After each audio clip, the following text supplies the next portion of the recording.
today's presentation where we'll be talking about training. So how do you adjust and customize your exercises to optimize your time in the gym?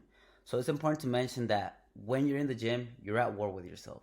You're in and out, no distractions. You're in there to put in the work, get the work done, and you're done. You're out. That's the whole purpose of training. You're there to better yourself, not to waste time, not to be on the internet. You are there to be better. So it can be difficult to do that at times because, people can be in the gym, it can be very crowded. There's that guy that's hogging up the machines, the equipment, people taking the selfies, and they're just not getting out of your way, or a messy gym. So it's important to go around these things so that you make the best out of your time in the gym without leaving any gains on the table. So let's cover the first thing. So it's important to say that when you are going into your workout, you must know what the whole purpose is. So on chest days, the pectorals, you know that these muscles are responsible for the movement of the arms across the body, up and down, adduction of the humerus. So when you know what the muscle is supposed to do, you can have a better idea of what else you can do, what other exercise you can do to customize your workouts. If, like, let's say the barbell press is taken, you can go with the dumbbells. So it's mimicking the same motion. It's all about mimicking the same motion, feeling it in the right spot.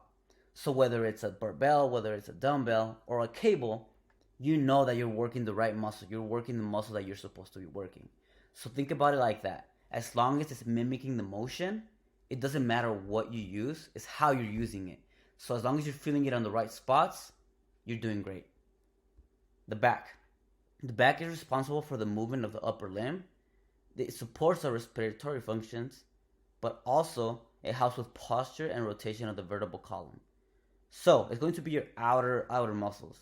These are very large muscles, and most times it's going to be anything revolving a lat pull down, a pull up, or a row.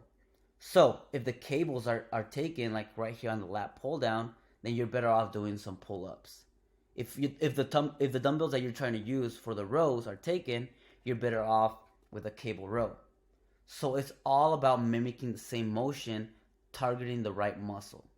Okay, so it's important to mention that you just need to take into consideration what the muscles are that you're training in order to know that you're actually feeling it in the right spots. Next, arms. The biceps are responsible for the flexion of the elbow, rotation of the forearm, and elevation of the shoulder, while the triceps are responsible for extension of the elbow and stabilization of the shoulder. So if the dumbbells are taken and you're doing bicep curls, well, you're better off doing some type of cable movement.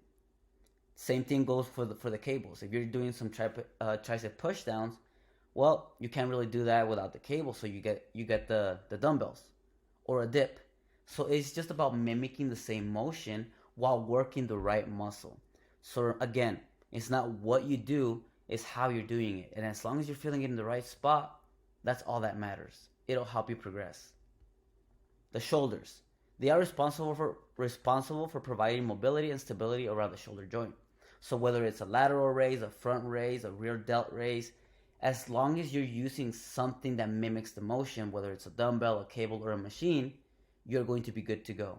So don't be afraid to go out of your ways, out of what I have in the program, to make it work, to get it done. Next, we have the legs.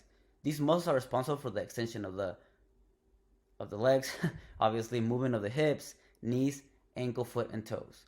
So a barbell squat. You can still get a good squat by using a kettlebell or a dumbbell or a barbell when it comes to the rear deadlifts, cable glute kickbacks, the hamstrings, the curl. You can use a dumbbell, you can use a machine. So as long as you're still feeling it in the right spot, again, you are working the right muscle. So don't be afraid to try new things.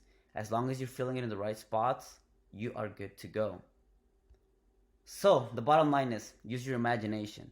Just because I have a plan set out for you, a guide, it doesn't mean it's a rule book. Use that as a guide, as a tool to guide you through what's the next level, which is you becoming more familiar with your workouts, with your body, and knowing exactly what to do out of intuition rather than just following the plan as is on the training app. So I hope this helps in a way that, next time you're in the gym and if it's busy, you know what to do if something's taken or there's no time or there's a lot of people. And as always, watch, learn, apply.